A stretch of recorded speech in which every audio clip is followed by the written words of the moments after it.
যে কোনো মাছের চচ্চড়ি খেতে কিন্তু খুব ভালো লাগে। তোমরা কি বলো? আজকে বানিয়ে নিয়েছিলাম আমোদি মাছের চচ্চড়ি বা ঝাল যাই বলো না কেন। আলু, বেগুন, টমেটো আর পেঁয়াজ দিয়ে মাছগুলোকে আগে লবণ হলুদ মাখিয়ে ভালো করে ভেজে নিয়েছি। আর তারপরে দেখো আলু, বেগুন, পেঁয়াজ আর টমেটো আগে ভালো করে ভেজে নিয়েছি, তারপরে মশলা দিয়েছি। এইবারে বলি মশলার মধ্যে কী দিয়েছি। অল্প করে পেঁয়াজ বাটা, রসুন বাটা, আদা বাটা, জিরের গুঁড়ো, ধনিয়ার গুঁড়ো, কাঁচা লঙ্কা দিয়ে ভালো করে পেস্ট করে নিয়েছি।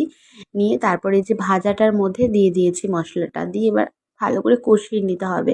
মশলা থেকে কাঁচা গন্ধটা ছেড়ে গেলে তারপরে জল দিয়ে দিতে হবে।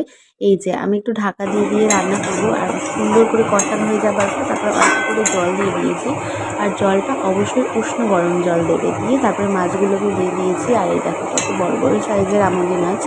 এটা কিন্তু শুধু ভাজা খেতেও খুব ভালো লাগে। তোমরা কারা কারা এই মাছ খেতে ভালোবাসো অবশ্যই জানিও কিন্তু।